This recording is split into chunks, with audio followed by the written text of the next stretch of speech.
이 3부 예배에 나온 여러분들 하나님께서 늘 사랑해 주시길 바랍니다.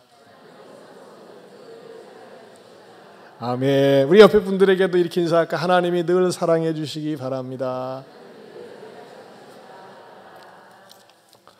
오늘 본문은 좀 슬픈 본문입니다.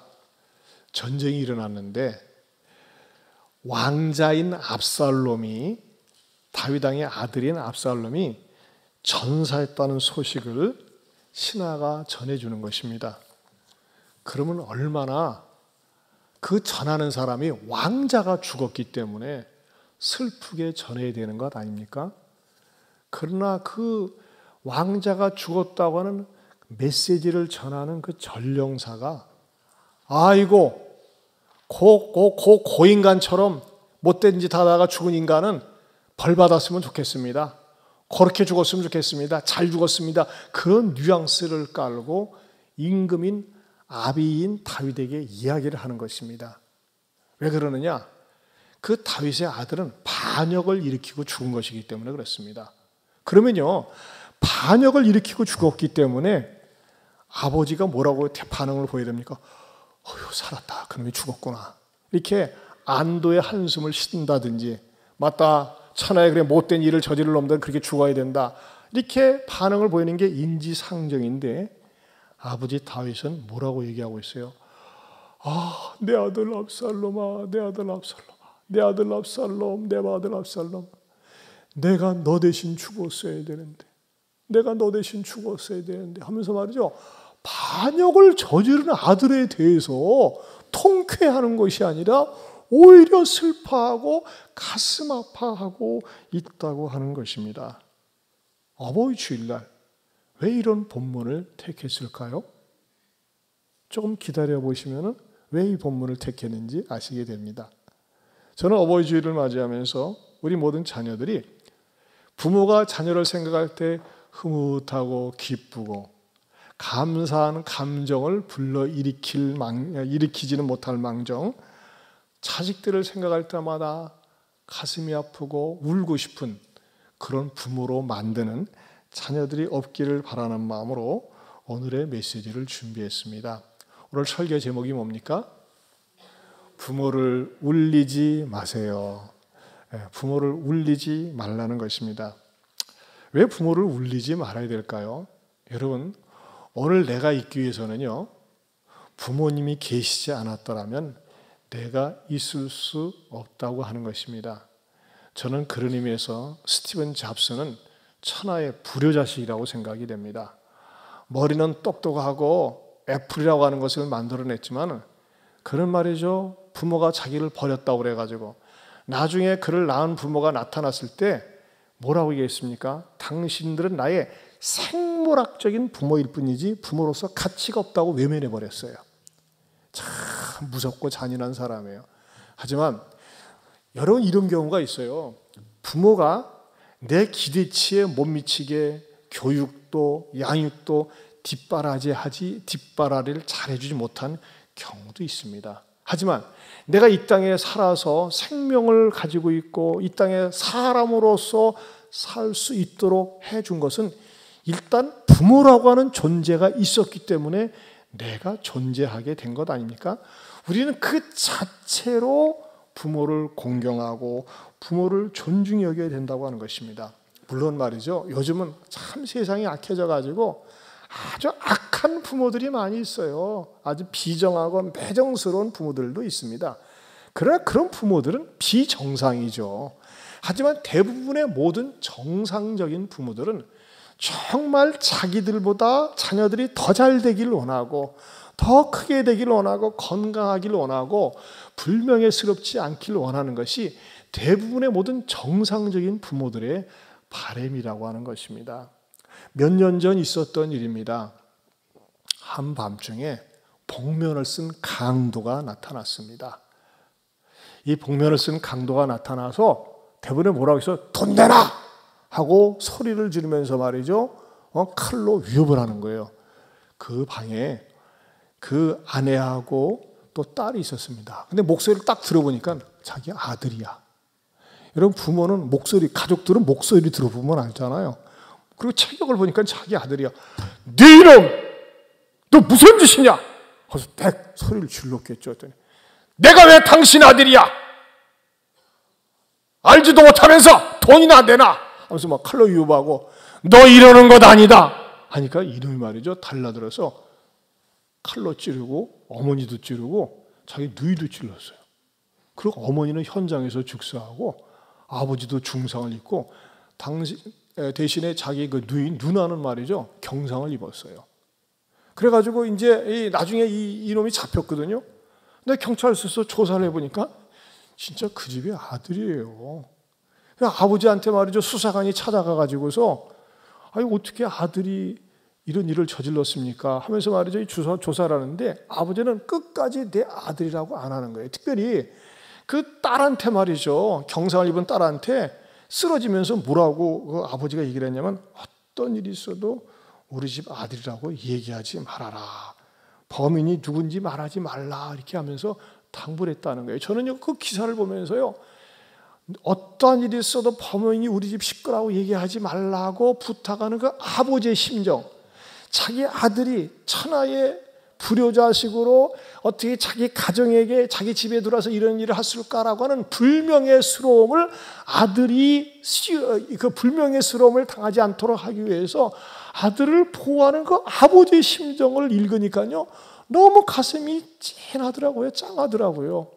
그래서 나중에는 법원에서도요 그 아버지의 심정을 헤아려서 원래는 사형감인데 무기징역 선고로 이게 때렸다고 이렇게 하더라고요. 여러분 이게 어머니 아버지의 심정이에요. 어디 나가서 아들이 욕을 먹고 딸이 욕을 먹어도 못 견디고 감싸주려고 하고 덮어주려고 하는 것이 어머니 아버지의 모든 분들의 공통점이라고 하는 것입니다. 여러분 그런 의미에서 우리 어머니 아버지들의 부모님들에 대해서 눈물을 흘리게 해서는 안 됩니다. 그러나 여러분 무엇 때문에 눈물을 흘리게 해서는 안 될까요? 첫째는요 물질이 없어서 울려드려서는 안 된다는 겁니다. 물질이 없어가지고 많은 분들의 착각 속에 아니 나이 드신 양반이 누가 돈이 필요하겠어요? 그렇게 생각을 합니다. 여러분 나이 먹고 그래도 움직일 수 있을 정도 되면요 돈이 필요합니다. 여러분 돈이 있어야지 어디 가서 누구한테 밥이라도 한 번 더 사고 베풀 수 있고 나눌 수 있는 거거든요.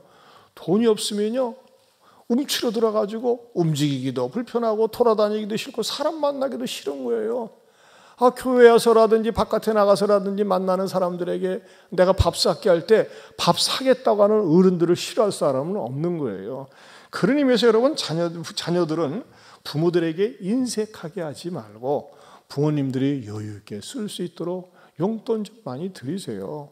또 그리고 드리면요 부모님은 또 쓰지도 않아 모아놨다가 손주 들어오면 또 다시 줘. 자녀들 주는 게 이게 부모님 아니겠습니까? 종종 보면 안타까운 일 가운데 하나는 부모님이 열심히 뼈 빠지게 벌어놓고 모아놓은 돈을 갖다가 자녀들이 사업한다고 싹 빼가는 경우가 있어요. 부모님 혼자 사는데 말이죠 담보 잡혀가지고 부모님 쫓겨나게 만들고 부모님 가지고 있는 그 돈 가지고 여생을 보내려고 하는데 그걸 갖다가 싹 가져가 가지고서 부모를 가난하게 만드는 그런 자녀들도 있더라고요. 부모님한테 돈 달라고 쫓아올 때는 그냥 정말 그야말로 허벌나게 쫓아다니다가 돈 다 갖다 쓰면은 말이 그때부터 쳐다보지도 않아요. 전화도 안 해. 그건 잘못된 것입니다. 저는 그런 의미에서 부모님들에게 당부하고 싶어요. 절대 자녀들에게 목돈 있는 거 알려주지도 말고 또 다 줘서는 안 됩니다. 저는요 부모들이 자녀들에게 미국처럼 고등학교 때까지 열심히 교육시키면 충분하다고 봅니다. 그런데 우리 대한민국은 대학교 때까지 또 졸업하고 나서도 이 뒷바라지하는 게 대한민국의 부모들이에요. 여러분 저는 참 그런 말을 들을 때 신방을 하면서 그런 하소연을 들을 때 내가 자녀들 뒷바라지를 얼마나 열심히 했는지 모르는데 이렇게 외면합니다. 나를 초라하게 만듭니다. 비참하게 만듭니다. 이런 말을 들을 때 정말 가슴 아파요. 지금은 그래도 노령연금 제도라도 좀 있어서 다행이지만 여러분 노령연금만 가지고 되겠습니까? 단 얼마씩이라도 꼭 자녀들이 부모님에게 용돈을 드리면서 쓰고 싶은 거 쓸 수 있도록 배려해 주실 수 있기를 바랍니다. 또 하나는 말이죠. 부모님들이 건강하셔가지고 무엇이든지 일을 하려고 하실 때 말리지 마세요. 우리 어느 집사님은 자녀들이 꽤 많으세요. 저 시골에 사시는데 막 자녀들이 모이면 우리 어머니는 뭐가 부족해가지고 장날 되면 말이지 나물 캐가지고 장터에 가가지고 쭈구리가 앉아서 초라하게 나물 파는지 모르겠다고 자존심 상해 죽겠다고 막 그런데요. 근데 어머니를 그거 즐기시는 거예요. 여러분 즐기는 거 좋아요. 어머니는 또 뭐라 그러냐, 장터에 나가가지고 옛사람들 만나고 몇 천이라도 벌면서 있는 거, 그걸 좋아하시는 거예요. 이걸 존중히 여기세요. 저는 이게 교회 이렇게 차 타고 가다 보면요, 우리 게 어머님들이나 아버님들이 시청에서 이렇게 노인 일자리 창출해가지고서 뭐 청소하고 환경청화 그런 거 이렇게 풀 꽂고 이런 것을 종종 볼 때가 있어요. 그럼 제가 막 집사님 수고하십니다, 반갑습니다 인사를 해요. 근데 어떤 분들은 괜히 쑥스러워가지고 피한다고. 피하지 마세요. 저는 자랑스러워요. 저는요, 나이 드신 어르신들이 도둑질하고 사기질 치는 것만 빼놓고 무슨 일이라도 하는 거, 그건 아름다운 일이라고 확신합니다. 그건 좋은 거예요. 여러분 일할 수 있다고 하는 거, 여러분 자부심 가지세요. 여러분 어디서 청소를 하시다가 무엇이든지가 저 만나면 쫓아와서 반갑게 해주세요. 저도 반갑게 해드리고 뭐라도 맛있는 거 사드릴 테니까는. 여러분 이게 어르신들이 무슨 일이라도 할 수 있다고 하는 거, 그건 귀한 일입니다. 그걸 존중히 여겨드리고 존중해야 된다고 하는 것입니다. 특별히 말이죠, 우리가 두 번째로는 말을 함부로 해서 울려드려서는 안 된다는 겁니다. 말을 함부로 해서. 여러분, 이 사람이 나이가 먹으면 먹을수록 뭐가 돼간다고 그럽니까? 애기가 돼간다고 그래요. 그건 맞는 것 같아요. 나이 먹으면요, 애기가 돼갑니다. 애기들 특징은 어떻죠? 툭 하면 삐치고 자기가 원하는 대로 안 들으면 땡깡 부리고 그러지 않습니까? 여러분 나이 들면 그래요. 여러분들은 지금 안 그렇지만 저도 언젠간 그럴 수밖에 없어요. 나이 드는 그 현상 가운데 하나예요. 그러나 우리가 이제 은혜 받으면 좀 다르죠. 그런데 일반적으로 나이 드신 부모님들에 대해서 나이 드셨다고 그래가지고 잘 못 깨닫고 뭐가 늦다고 그래가지고 말을 함부로 하거나 막대하고 하는 거, 이거 불효입니다. 여러분 부모님이 나이 드실수록 더 깍듯이 예의를 갖추고 맛있는 거 사드리고 뭐 원하는 거 없냐고 그러고 공손하게 말씀드리는 거, 이 공손한 태도가 정말 중요합니다. 어느 며느리가 말이죠, 시골에 계신 시어머님께 핸드폰을 사드리고 이 문자를 보냈어요. 문자를 보내면서 어머님을 기쁘게 해드리려고 이렇게 보내려고 했어요. 이렇게 어떻게 보내냐, 어머니 오래오래 사세요 하고 딱 보낸다는 게 이렇게 보내고 말았어요. 어머니 오래오래 사네요. 어머나, 얘가 오래 산다고 나를 갖다가 구박을 하네. 난리가 났어요. 아니 어머니 죄송해요, 제가 실수해가지고 오래오래 사세요 하는 게 이렇게 잘못 보냈네요 해가지고 말이죠, 사과를 하고 어머니 또 그냥 마음에 상처가 돼가지고 몇 개월 동안 전화도 안 받았다는데 그냥 발이 닳도록 쫓아가서 사과했다고 하는 그런 재미있는 에피소드가 있습니다. 여러분 그렇습니다. 우리 부모님들에 대해서 항상 말을 조심하고, 임의롭다고 그래가지고 함부로 하지 말고, 부모님이 더 이상 쓸모없다고 그래가지고 효용의 가치가 없다고 그래가지고 내 박쳐두지 말고 늘 문연한 인사를 하고, 아들들이 전화하기 힘들면 며느들이라도 늘 어머님에게 전화를 하고 말이죠. 이게 잘 어머님 아버님을 갖다가 격려해드리고 위로해드리는 것이 자녀의 도리라고 하는 것입니다. 1970년대에 유명한 건전한 부흥 강사 목사님 가운데 박용묵 목사님이라고 계세요. 이 목사님이요, 권효의 노래라고 하는 그 시를 줬어요. 근데 이 노래가요 10절까지 됩니다. 그래서 10절까지 부르려면 제가 볼 때 한 20분 걸릴 것 같아요. 그래서 부르지는 않고 시를 제가 한번 낭송해 드리겠습니다. 어화 우리 젊은이들 이내 말씀 들어보소. 하나님께 영혼 받고 부모님께 육신 받아 천금 같은 귀한 몸이 이 세상에 태어나서 금지 옥엽 사랑받아 자란 것이 아니런가. 양육받고 교육받아 입신양명하는 것과 성년되고 결혼하여 가정살이 하는 거며 아름다운 이 세상에 한평생을 누리는 것 부모님의 크신 공덕 아니고야 있을 손가. 부모님의 그 은혜는 하늘보다 높건만은 청년 남녀 많은 중에 효자 효부 드물구나. 시집가는 새학시는 시부모를 싫어하고 장가드는 아들내는 부모 공양 잊고 마네. 어린 자식 짜증내면 싱글벙글 웃으면서 부모님이 책망하면 듣기 싫어 성을 내고 시끄러운 아이 소리 듣기 좋아 즐기면서 부모님은 또 말하면 잔소리라 성질내네. 자식들의 오줌똥은 제 손으로 주무르며 부모님의 가래침은 비상에 밥 못 먹고 과자 봉지 사가지고 아이 손에 쥐어줘도 부모 위에 고기 한 근 사올 줄을 모른다네. 아이 아파 끙끙대면 난리법석 부리면서 부모 아파 병들면은 예사로이 생각하네. 10 아들을 기른 부모 하나같이 길렀건만 부모 한 분 모시는 일 어이 그리 힘드는고. 그대 몸이 귀하거든 부모 은공 생각하고 자기 남편 사랑거든 시부모를 중히하소. 죽은 후에 후회 말고 살았을 때 효도하여 하나님께 복을 받고 부모님의 낙이 되세. 안 먹고도 상관없는 술, 담배는 빨고 먹고 친구들과 앉으면 수많은 돈 쓰면서도 부모 위에 쓰는 돈은 어찌 그리 인색한고. 늙은 부모 생각하여 지극정성 쏟아보세.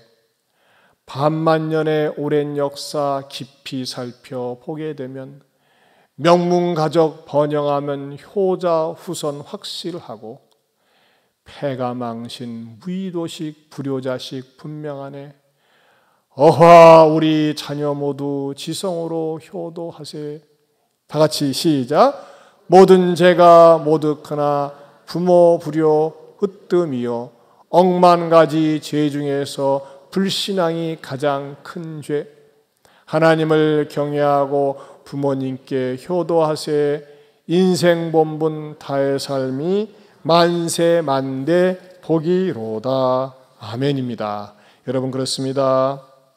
이 시가 한 70년대 시기이기 때문에 제가 약간 우리말로는 좀 이렇게 윤색한 것도 있습니다. 부모님께 늘 말로 언어로 따스하게 공손하게 함부로 말하지 말고 마음에 안 든다고 자기 스타일 아니라고 현대 감각 모른다고 함부로 대하지 마시기를 축원합니다. 특별히 가슴 아픈 건요, 이 코로나19 때문에 부모님 세대들이 너무 많이 세상을 떠났어요. 그렇지 않습니까? 늘 부모님이 면역이 있을 수 있도록 햇볕을 많이 쬐게 해드리고 말이죠. 자꾸 활동할 수 있도록 늘 부모님께 신경 써드리고 보살피는 효자, 효부 되시기를 축원합니다. 세 번째로 형제끼리 싸우면서 울려드려서는 안 된다는 것입니다. 여러분, 자녀들은 어려서 싸웁니다. 싸우게 되어 있어요. 왜? 철이었기 때문에 잘 몰라서. 그렇죠. 그러나 나이 먹어가지고 자녀들이 싸울 때 부모들은 괴로워합니다. 형제들이 왜 싸울까요? 대부분이 재산이 많으면 싸우더라고요.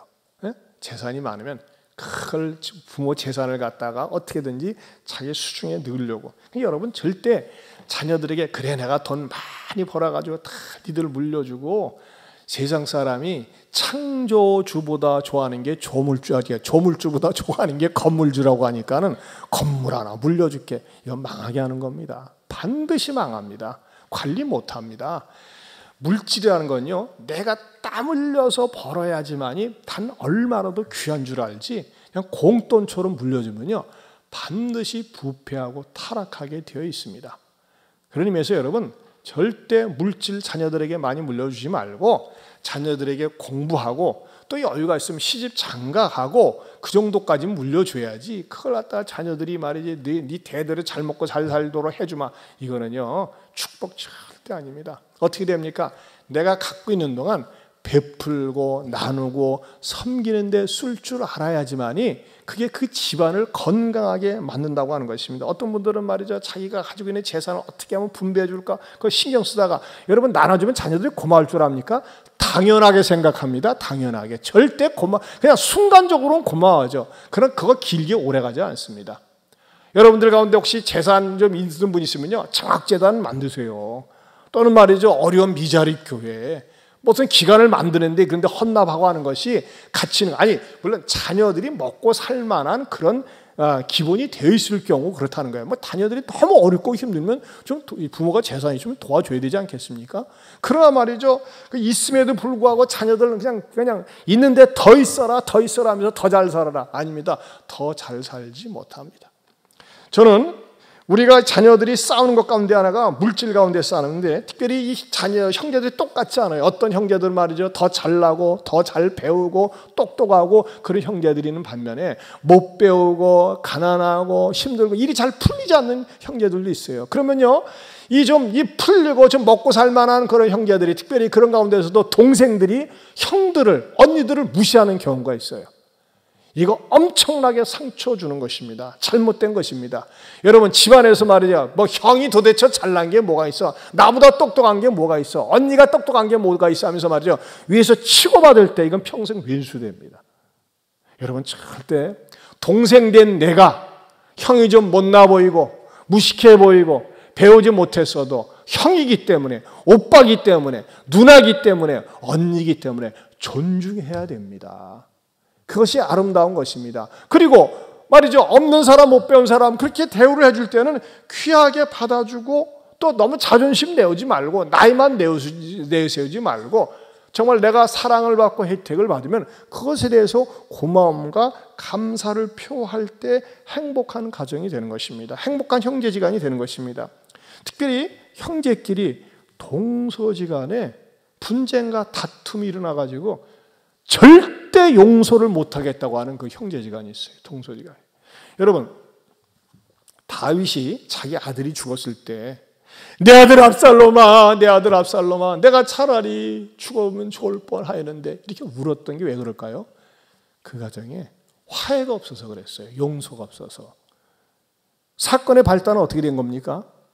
압살롬은 아주 똑똑한 아들입니다. 근데 자기 맏형 암논이 자기의 여동생 다말을 성폭행을 했어요.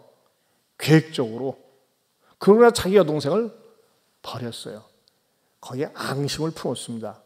만약에 암논이란 놈이, 맏형이 미안하다, 내가 욕종에 그냥 거의 쌓여가지고 네 동생 성폭행해서 하면서 싹싹 빌고 용서했더라면 용서해 줬을지도 몰라요. 근데 말이죠, 그 이복 여동생을 성폭행한 다음에 버리고 외면을 했어요. 근데 그것에 대해서 압살롬이 칼을 딱 갈았어요.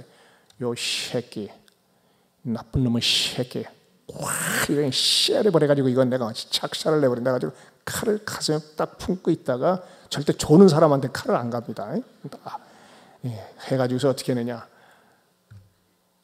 한 3년 지난 다음에 그 사건으로 이제 사람들이 기억 속에서 사라졌을 때 딱 집에다 잔치를 배설한 다음에 왕자들을 다 초청해 놓고 압살롬이 자객을 갖다 심어놨어요. 야, 내가 딱 하고 오른손 들면은 그놈만 쳐버려라 하고 그 형을 없애라고 합니다. 그리고 계획적으로 자기 형 암논을 갖다가 살해합니다. 그러고 나서 왕자의 난을 일으킨 거예요. 그러면 이 압살롬도 지가 또 이렇게 저질렀으니까 아버지 다윗한테 찾아가서, 아버님, 제가요 이 형이 이런 짓을 하고 세상에 못된 짓을 해서 내가 화가 나서 견딜 수 없어가지고 제가 자객을 시켜서 살해했습니다 하면서 또 용서를 빌었으면 다윗은 용서했을 텐데, 압살롬은 또 그것도 용서를 안 했어요. 도망만 갔어요. 그러니까 아버지하고 관계가 멀어진 거예요. 그러면서 아버지하고 관계가 멀어지고 대화가 없고 소통이 없다 보니까 어떻게 돼요? 아하, 내가 아버지 뒤집어 엎어야 되겠다 하가지고 구테타를 일으켜가지고 승승장구하는 것 같았지만 나중에 칼 맞아가지고 막 창 맞아가지고 비참하게 죽습니다. 그게 압살롬이에요. 그러면 왜 다윗은 왜 슬퍼하느냐? 다윗도 진작에 지 아들을 불러다 놓고 이 나쁜 놈 못된 놈 하면서 말이죠, 혼을 내줬어야 되는데 옹냐 버릇없이만 키운 거예요. 암논도 그렇고 압살롬도 그렇고. 여러분, 자녀 버릇없이 키우는 거 진짜 좋은 거 아닙니다. 그 버릇없이 키우다 보니까는 사랑만 하다 보니까 말이죠. 어려서 잘못한 것을 잘못했기 때문에 매도 맞아봐야 돼요. 그러지 않고 말이죠. 그냥 대충 넘어가니까 어떻게 된 겁니까? 나중에는 반역자가 되고 비참하게 그 가정이 그렇게 되는 것 아니겠습니까? 여러분, 저는 이러한 일이 결코 우리에게 일어나지 않지만 우리 집안에서 형제끼리 동서끼리 어떤 원수될 만한 어떤 사건과 일이 있다. 그러면 어떻게 될까요? 먼저 믿는 우리가 풀어야 됩니다.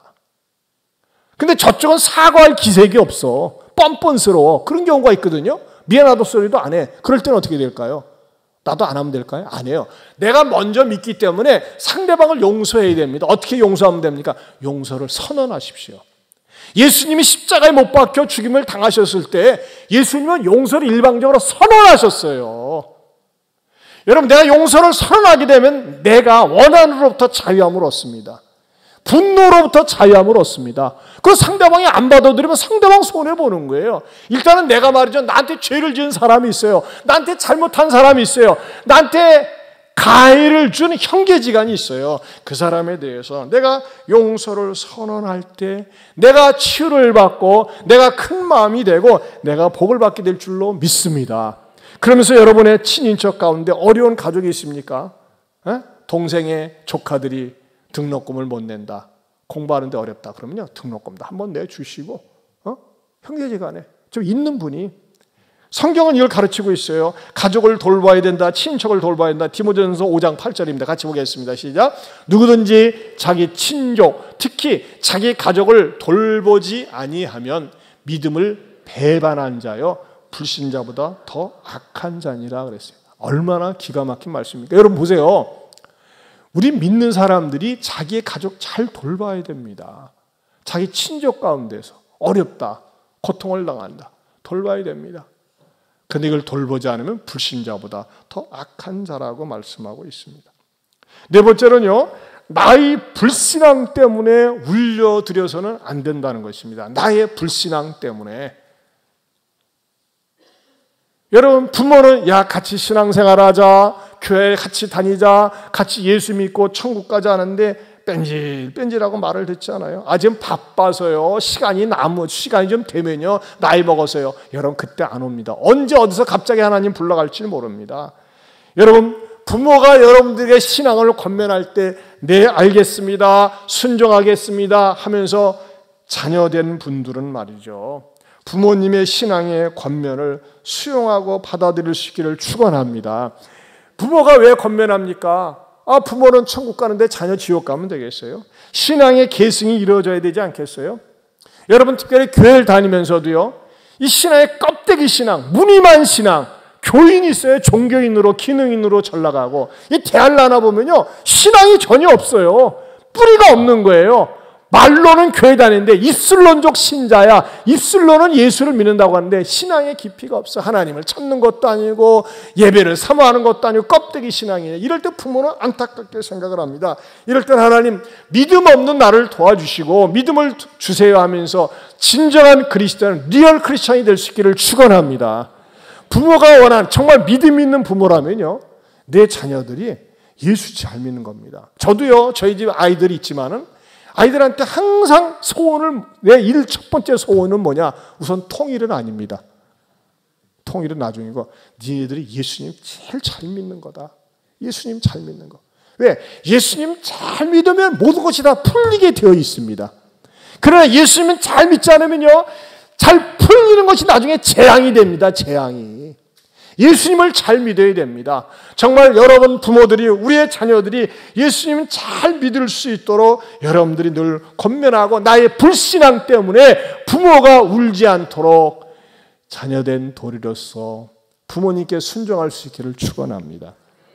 다섯 번째는요, 불신 부모를 위해서는 울면서 기도해야 됩니다. 불신 부모. 여기 앉아있는 여러분들 가운데 불신 부모 계세요? 하나님을 믿지 않아요? 여러분 눈물 흘리며 기도해야 돼요. 아니 이 땅에 살면서 그렇게 고생했는데 죽어서 지옥 가면 되겠습니까? 안 해요.